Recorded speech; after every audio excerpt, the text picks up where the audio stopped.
Before delving into the podcast, I'd like to first let you know about the Books Between Sessions storefront on bookshop.org, where you can purchase books authored by all of the guests on this podcast. A percentage of the sales goes to local bookstores and a percentage goes to the podcast so that we can enhance the podcast and make it better for you. To shop, go to booksbetweensessions.com and click on the Purchase Books page. This show talks about books that feature mental health and mental illness topics. There are many books that include this topic, and my hope is that more and more people know about them because they help to decrease the stigma and help people not feel so alone in their struggle. I am your host, Robin Tamanaha, licensed marriage and family therapist. Joining me on this episode is my guest, Suzanne Park, who wrote the book Loathe at First Sight. Hi, Suzanne. Hello. Hi, how are you? I'm doing great. How are you doing? Doing well. Thanks for being on the podcast. Thanks for having me. I'm very excited to do this. Yay. So I do like my guests to introduce themselves. Pretty much, is there anything you'd like to say about yourself, who you are, what you do, where you are, anything you'd like the listeners to know about you? Sure. So I'm Suzanne Park. I'm a Korean American author. And I write both young adult and adult romantic comedies and coming of age stories. And so my journey toward becoming an author, it took a very windy path. I started off, in marketing and advertising. I was once pre-med. That's a whole other story. But ended up in marketing and advertising, and then went to business school, and then worked many, many years in the corporate side at tech companies and different just corporate environments, and then ended up deciding that maybe I could write some of these stories that happen to me at work into something that is in written form, and that's sort of how I ended up where I am now. Yeah, love the book. Thank you. Out of curiosity, how long did you work in the tech industry? Oh, so I worked at both on the advertising agency side for tech clients, as well as working on the tech side at an actual company for several years. So combined, maybe over 10 years of working in both hardware and software companies. Wow. Yeah. Great. And could you tell the listeners a little bit about the book, Loathe at First Sight? Sure. No problem. So Loathe at First Sight is a book about a Korean American junior video game producer. Her name is Melody Ju, and she is tasked with releasing a very controversial video game, and all while being antagonized by everyone around her, including the MBA intern who happens to be the CEO's nephew. Yeah. Really interesting book. Super funny too. I remember as I was reading it, the main character and just some of the commentary was pretty hilarious as well. But it also touches on, some really important topics. I feel being a woman, working in a company where it's predominantly male. I remember there were a few characters on there, that were female, and just what it must be like. I'm not, my partner's a gamer, but I am not. So it was also kind of interesting to read about it. My office is in Irvine, so I'm near some of the gaming, companies. And I always kind of wondered, what it must be like for, possible women, in these types of industries or the tech industry even. Yeah. Well, when I first got this idea, I had thought, not that many books had been written about females in a tech environment or tech adjacent company. So I thought that would be kind of an interesting thing to explore for a novel. What I didn't realize once I picked, I want to write about video games because that's interesting. It's kind of maybe it's like entertainment where it's a little bit racy, but there's still, still very corporate. It wasn't really until I started even just scratching the surface that I realized how hard it would be for a female to thrive in a game company. So video game company. So I ended up speaking with one of my really good friends who started off as a very junior production assistant at a smaller studio and ended up just working her way up the ranks and is now director of production at a huge game developer. And I wanted to know, how bad it was, how hard it was for her to climb up that ladder, but also if it's changed. And so just chatting with her, I had lunch with her at her company. She gave me a tour. And I remember thinking, this is something I have to write about because she's almost turned on her, like flipped up her blinders so she doesn't see on a day-to-day basis anymore, like what it really is like and how bad it is. Cause she just got, like numb to it and it was sort of immune to all of the things that were going around her. When I started then researching a little bit more deeply because she was sort of a firsthand person and she told me some crazy stories. And then I ended up talking to other women who worked in production, also in different game companies, again, both large and small companies. And they all had similar stories about some things that were just said on a microaggression level or even a macroaggression level in meetings. How certain decisions are made when it comes to character development and how things are handled on the artistic side. Just little things along the way that just really are different from a female perspective, and that maybe some of their male counterparts didn't even notice or see because they just didn't. They were just surrounded by people who looked and acted exactly like them. Yeah. I have so many questions. So first when you took that tour, what did you notice? Okay. So, we unlock the door and this is a huge company. And first of all, you walk in and it's a museum, like an homage to their previous gaming, like timeline. So you see things from the, early 80s all the way up to now. And it just like progressively got gorier and bloodier, as you walk down the corridor. But anyway, we unlocked the door and we're now like in the office environment, and it almost looked like a corporate environment that was open space. But there were just things around the desks that would never be at a finance company or an accounting company or even an advertising agency. There were like foam cutouts of players, different characters from different video game titles, but some of them were scantily clad to a point where this were actually just out. Somebody could probably get arrested. Like it was just so extreme in terms of how little they had on and how buxom people were, and just things were not. I don't know. It just wasn't how I expected any real corporate environment to be. And that's the thing, that this is a large corporate company. And then again, as I'm winding around, I see things on people's desks and their little tchotchkes and things. And then, we pass through the Q&A section, QA area where they had, all the testers, in the dark trying to play games. And it was very eye-opening because it just seemed like something I would never have experienced had I not known somebody directly in the gaming industry. But also, there were just things that I saw along the walk that I asked her about, and she didn't even notice. Like there were these giant shields that people got when they were at the company for 10 years.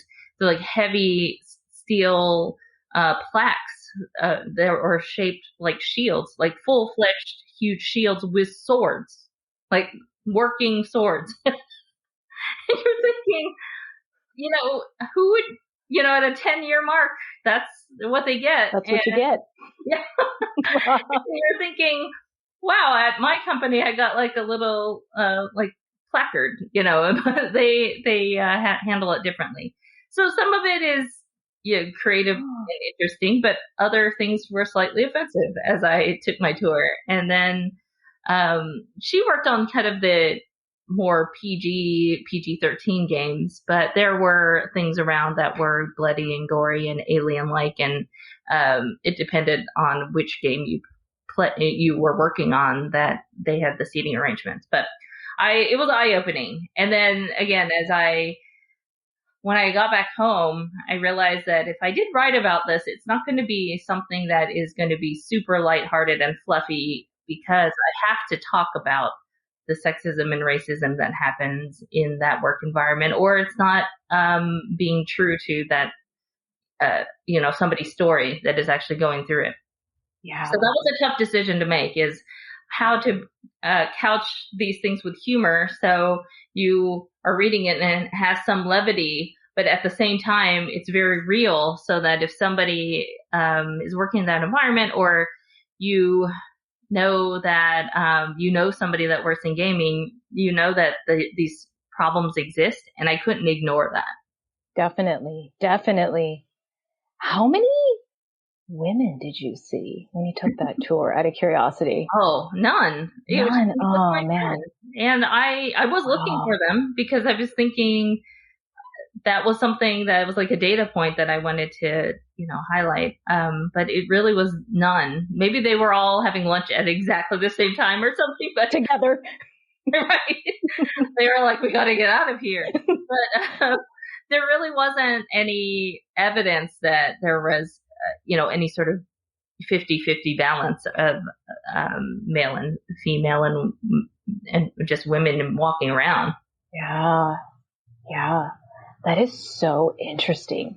Did you know, and I don't even know if you knew, like, what you were expecting to see before you, like, walked in those doors and, like, or you took that tour? I was just expecting to have lunch, and it was sort of outside, so I didn't really think that I'd actually get the tour, so I didn't really prepare myself mentally. So walking around was as I saw things, I processed them rather than had preconceived notions. And again, I was just learning about gaming by talking with her, deciding if I wanted to write about gaming. So I really didn't go in there with a lot of knowledge, other than that I had played games, and it seemed, hey, wouldn't it be cool to write about gaming? And then it ended up being this whole can of worms, where I was like, well, if I'm going to write about gaming, I have to write about what it's like to work there. Yeah. I like that, that you did, like, your research on it and, like, seeing what it was like. Could you talk a little bit about, other people you had spoken to, like women that worked in the industry, or what that was like, or if you feel comfortable, what they shared? Yes, I spoke to a few women. They're all senior producers or higher now, because all of them started off as production assistants or junior producers. And I also spoke to some male producers as well, or just to get that balance and that perspective. But when I spoke to these women, again, a lot of them had almost forgotten what it was like to start out. So it was, me drawing out these stories from, 5 years ago or 10 years ago or whatever it was, to figure out, how much has the industry changed. And they were telling me, a long, long time ago, when Xbox, the first console, came out, to do these launch parties, it was just all these women with no clothing on, walking around with drinks and it just was based in Vegas. So it was just not, it's so different now in that way, but behind closed doors, a lot of the things that are mentioned in meetings and things that are discussed to make business decisions and creative decisions, those are still, not the same. Those are the same, but they're not as, I guess, it hasn't changed as much over the last 10 years, let's say. But speaking with one of the women, she told me that she was just in a meeting about jiggle physics. And I was like, what is jiggle physics? And she said, Google it, and then you'll find out what that's all about. And so I did, and because this was sort of at the tail end of a meeting, our discussion, and she had left me that as like, oh, just look it up. So I That's a cool thing. Yeah. Yeah, you can Google it now, anybody. And it's basically the idea of how body parts move in when they're developing the video game.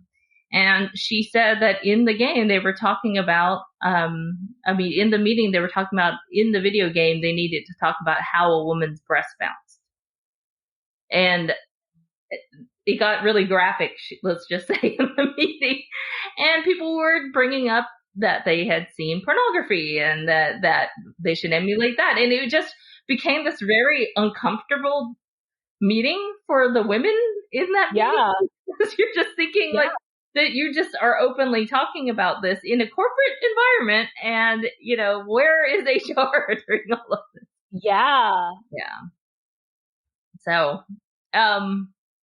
So hearing stories like that where these terms are thrown around and decisions are made, and the context of why things happen and decisions are made are maybe couched in some misogyny or some preconceived ideas about what is feminine, things like that end up not changing that much in the gaming industry. And it would require a huge upheaval and overhaul, I think, to change some of that thinking. Definitely. Did they happen to say like how they got through those types of meetings or those topics or environment or conversations? Like, 'cause that sounds super uncomfortable. It sounds super uncomfortable. I think what they've done is put their blinders on and either not said anything or kind of acted like one of the guys, is what one of them told me, is that I'm seeing, they go to lunch with the guys and then they go to happy hour with the guys and they're just seen as quote unquote one of the guys. And she just says like, that's what you have to do when you're working here. And she loves working on video game development, and she loves playing video games. So she says there, one of them was chatting with me and saying like, this is where I want to be. And it is slowly changing, but not to the degree that she had hoped. But at the same time, she's hopeful. So again, speaking with her, I was shocked because again, from somebody on the outside looking in, it seems appalling. But for her, it's just how this industry is, and you have to almost accept it for you to move up to more senior positions. That's so unfortunate. It's almost like kind of also compartmentalizing in a way too. And then I can't even imagine then what would happen if someone did say something, or like she did say something like, having to kind of put on the blinders, trying to be part of the guys. I would wonder what would even happen if it was like the opposite, or it's like, kind of voicing that discomfort or showing that. I would wonder like how they would react to that, Yes. Mm-hmm. And then some of the guys are actually, that I spoke with, they are not terribly comfortable with this environment either. So sometimes it becomes, boys hanging out with boys, and the way they act is somewhat juvenile, just to, I guess maybe it's just the types of people that might work there. Certain groups of people might act like a certain way when they're all together. And one of them had told me, this is terrible, but like, to play practical joke on another person, they had filled his office area with tampons as like, just to get a reaction out of him. And I'm thinking, first of all, that's expensive, but what did you do with all that afterwards? Because, that's very, somebody. Yeah. But secondly, it's just sort of what were you thinking? And then why was that funny to you? It's just so. Yeah.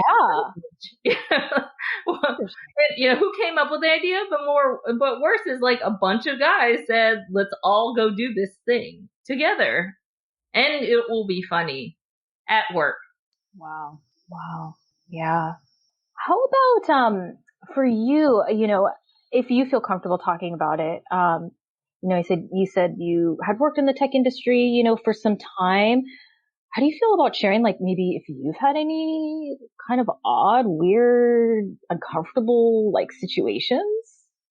The most memorable thing that I've experienced was, I worked for a very large software company, one of the largest, and I'll just leave it anonymous that way, but it was an honor to, just be somebody hired at that company. So I had, big dreams and hopes and thinking, like, oh, I'm on my way up in life. And I end up working in the marketing group at this very large tech company. And most of the senior management there, were male, and they were all, very, they've been in the industry forever and had been at that company forever.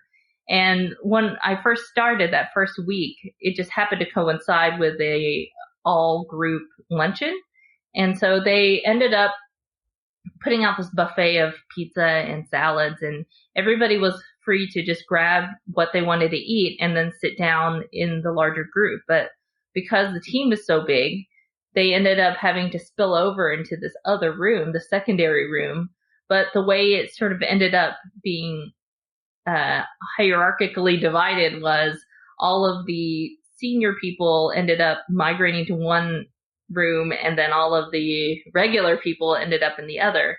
But because my friend and I were encouraged to go first because we were the newest people at the team to, grab their food and then sit down, we ended up placing ourselves in the senior room, like the spillover room, on accident. And then all these senior people started streaming in, all these guys that all were more comfortable around each other anyway. They just wanted to talk about what, I guess, senior level people do, whereas everybody else was just joking around, hanging out in the other room.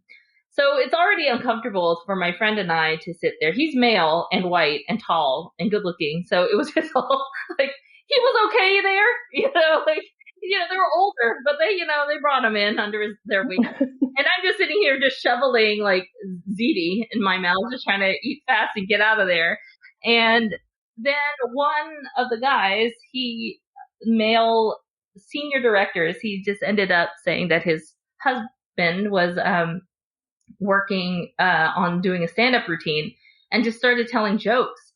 And it was super uncomfortable because they were just spilling, they're trading jokes, and then they got more and more off color. And then there was one that ended up having a lesbian punchline. And then I was just at this, by the, joke number 20, I was so uncomfortable, ready to leave. And he could at least sense that I was uncomfortable just by these weird crass jokes being traded between all these people around me. And he asked me, is something wrong? And I tried to play it off like nothing is wrong. And then he asked me if I was lesbian, like on the spot.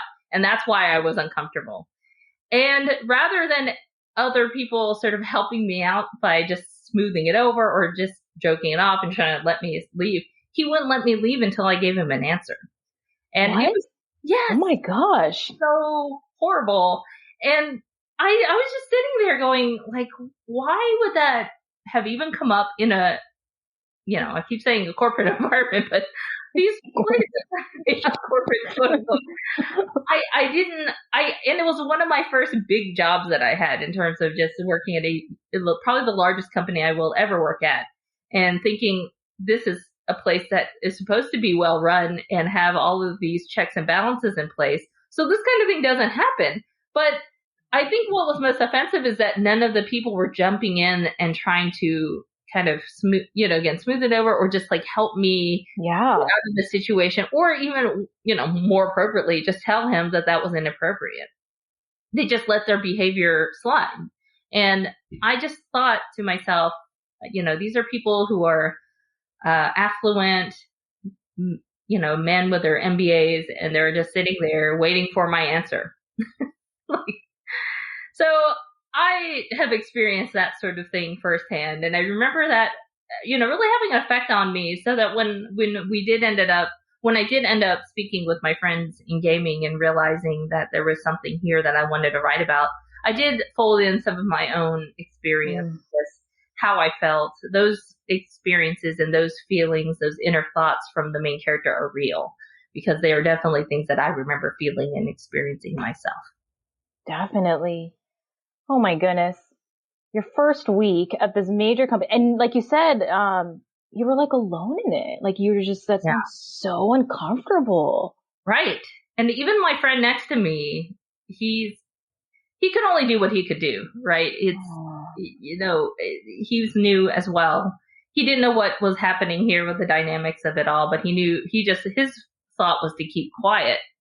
But that's also not helpful in that type of situation. But I got through it.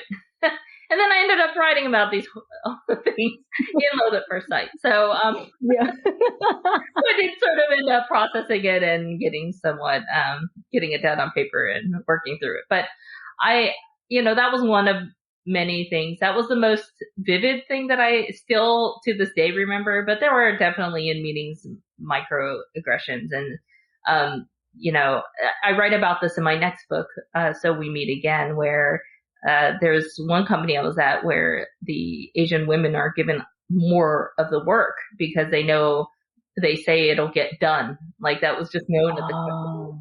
It'll get done. You can count on Suzanne and other people that look like her to get it done right. And then other people may or may not get credit for that work, but that's how that place was structured. So again, I like to take these real work environment situations and then put them in my novels. It doesn't, again, with the humor, I'm hoping to draw attention to it and also provide enough levity so people can kind of process it and realize that this actually happens to people in 2021. Yeah, definitely. I think it's super, super important. What do you kind of hope? Like, let's say whether it's regular person or maybe someone who's kind of more closer to tech or gaming industry or just in general or males. I don't know. Is there anything like you kind of hope that someone kind of takes away from reading your book? I got a reader email this week, just yesterday, actually, and perfect timing for this podcast, but it was from a male reader. And he had seen my book pop up on a book recommendation, and he read it. He said it was very accurate. He loved it. And he's an active gamer, and he really hopes that the industry changes. And I feel like that was the first time a non-female reader had reached out to me. Usually it's about the women experiencing the same level of racism, sexism, oppression, in the workplace. And then they are, identifying with the male main character. But in this case, he was not my exact target audience, but he was exactly the kind of person who can maybe help foster change. And that made me feel like something is working, of what I did. My plan is working. Wow. But I really, for the first time, had thought, okay, this is now going outside of the super hyper targeted audience and is now spilling over to people who might actually be able to speak up or say something or notice these issues and possibly create change around that. Definitely. That's so cool and amazing, though, that he also sent you an email, too. Yeah, I have to respond to it. So if he's listening, I really need to figure out how to get back to you, because I was just so overwhelmed with emotions when I read it, because it was something that it was just nice to get as an author, but it really did mean that there are people out there that want change, that are hoping to see it, and then sort of raised his hand and saying, like, I see it now. And, I hope that books like these really make a difference. And then he said, please keep writing, because I think he also understands that what I'm trying to do here.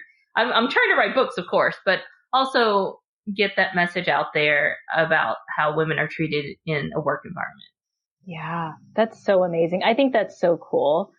Someone who's also like a gamer and a male, and it floored me, because again, it wasn't something I was expecting, and it's, I don't read reviews anymore just for my own mental health reasons, because some of them are all over the place. So I was like, okay, I just finally just stopped reading them. So just to get that sort of pushed through email and over to me, I was like, wow, that is cool. really what you wanted to see, that your book is actually changing people's minds and affecting people in a positive way. Definitely. I think that's really, really neat. Really neat. Yeah. And even as when I read the book, I was very much like, got that message where I was like, oh, like I see, there's just off of what you explained too, like I like how this book and like you mentioned, like, your future one that's coming out, there's a lot of, intention behind it and like good intention and like, putting out like, a message, even though it's through a story. But even then, like the story, it's like components that are, based on real experiences, real things. Even the cutout that you mentioned, I kind of recognized that from from the book. When you said that, I was like, that's in the book. Oh, you saw it. Yeah.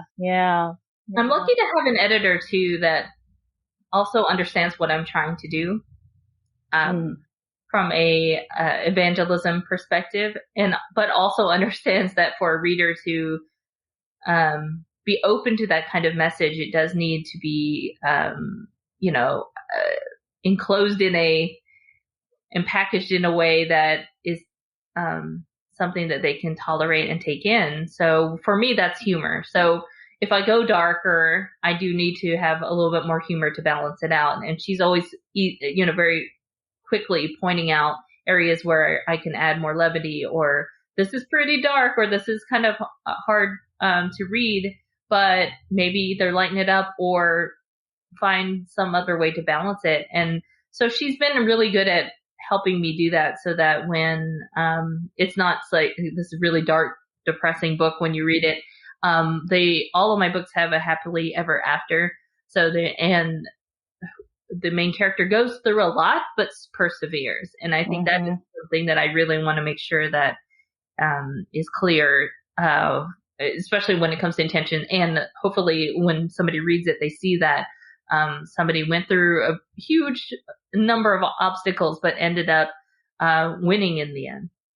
Definitely. Yeah. And that's also mental health, right there where, when you think of mental health, it's like, how someone copes with difficulties, like how they get through challenges, or even, what resources, are around them, whether it's the coworkers or family or, whatever it may be. And then in the end, like, even though someone went through something super difficult and challenging, in the end, like they got through it.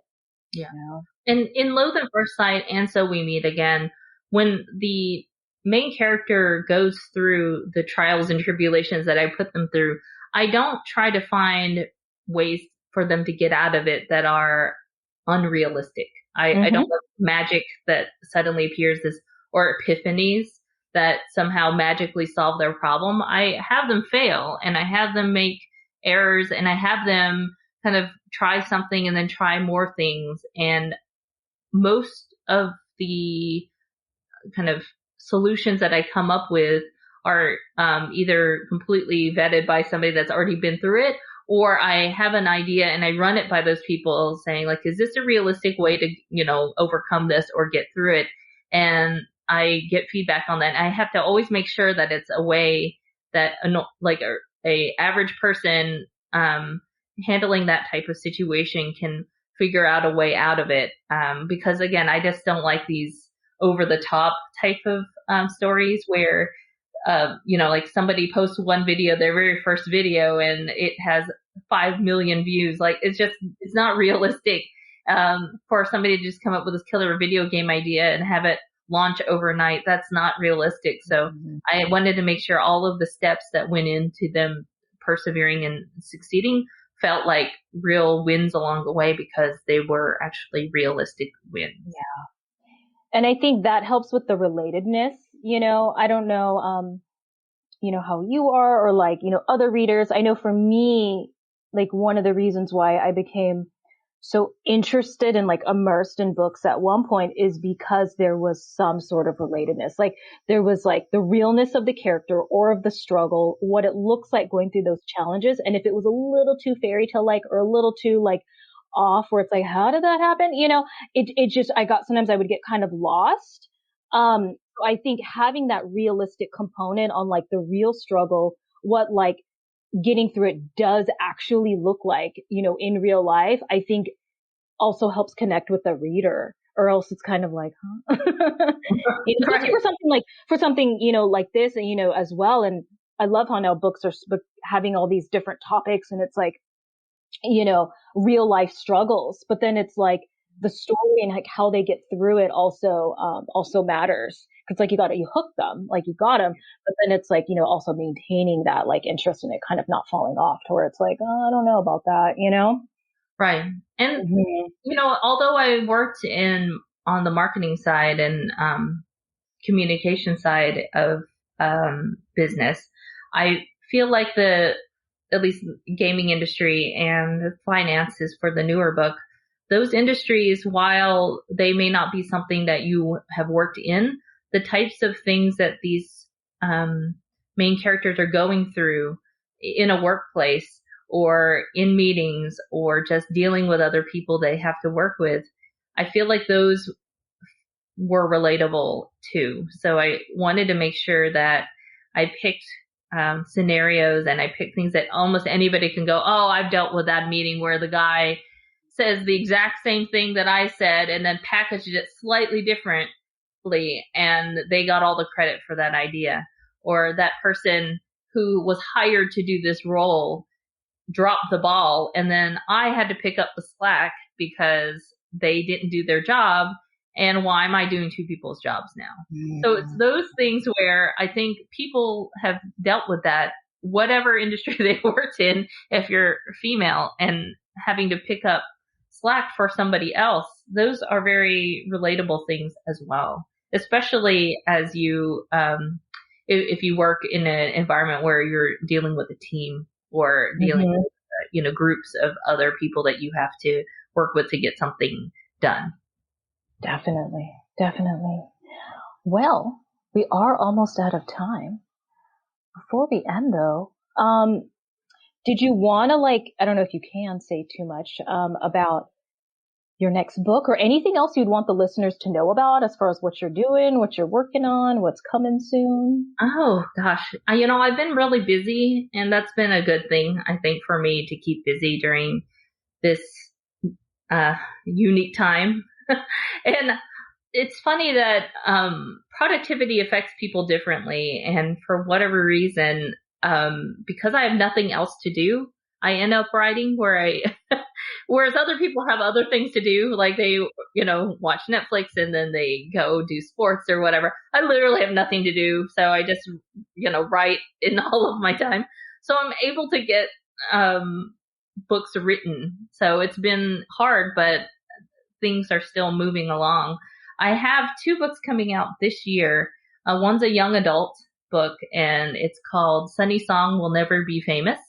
And it's about a Korean American teenager.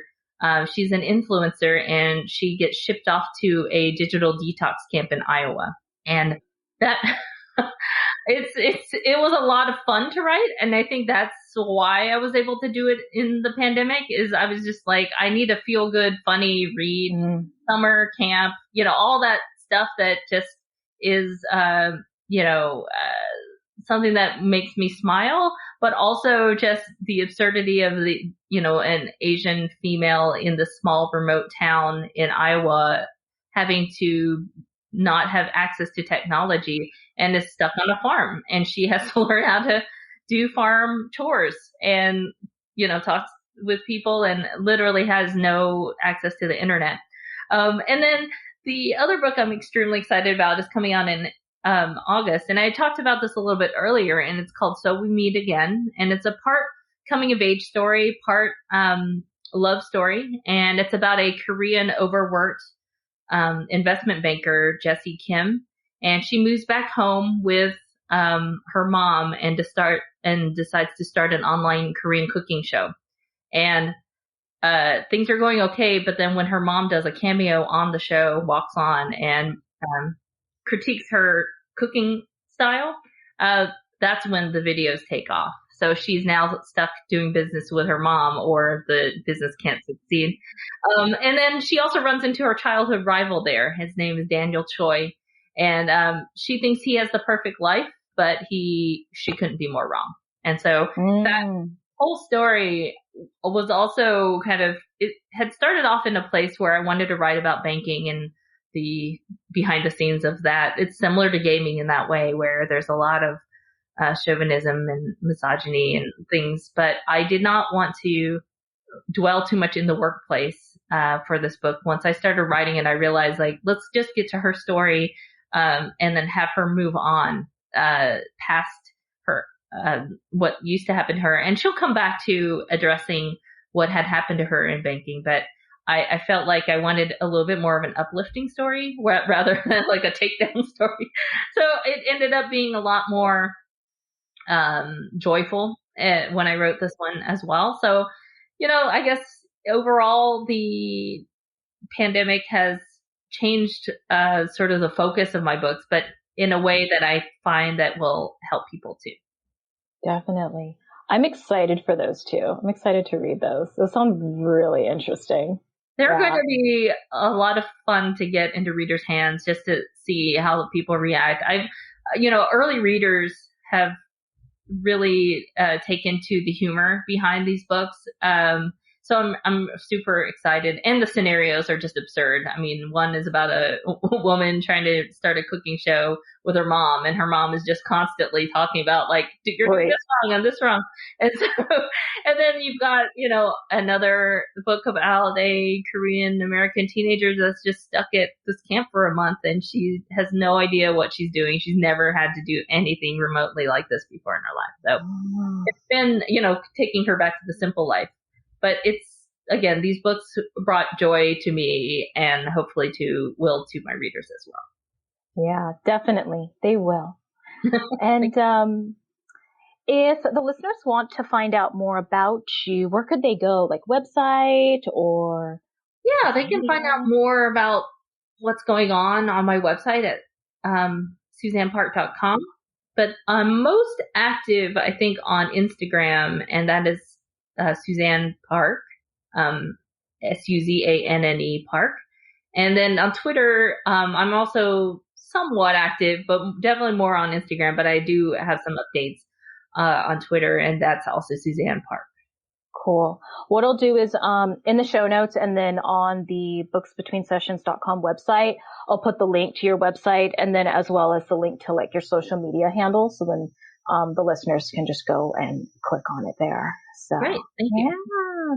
Well, thanks so much for being on the podcast. This was fun. It was a pleasure to have you on. I was so excited. Thank you for having me. I'm so happy to see your request pop through. And I was thinking, like, oh, this will be great. It's right between these two deliverables. So one was like a huge editing thing, and the other one was just a couple of events. And so it just worked out perfectly. Cool. Great. Well, thanks for being on again, and sure we'll talk again. Yes. Thank you. Thanks everybody for listening, and thank you. Thanks for listening. Hopefully this was informative or helpful. If you think this episode may be helpful to others that you know, please be sure to share this episode with them. Resources mentioned on this episode can be found at the podcast website, booksbetweensessions.com. The social media handles and website for today's guest is listed in the show notes and on booksbetweensessions.com. If you are listening on Apple Podcasts, please be sure to leave us a rating. If you would like to stay up to date, please subscribe to this podcast and follow the podcast Instagram, Books Between Sessions. I post multiple videos and lives every month, so be sure to follow our Instagram so you can see extra content. And if you have any book suggestions or books you would like discussed on this podcast, please send us a message on the contact page of the podcast website, booksbetweensessions.com. If you're an author who has written a book that includes mental health or mental illness topics and would like to be a guest on the podcast, complete the form on the Be on the Podcast page of our website. Also, this podcast is not psychotherapy or counseling. If you need to speak with a professional, you should find one local to you and contact them directly. If this is an emergency, please call your local emergency number or go to your nearest emergency department.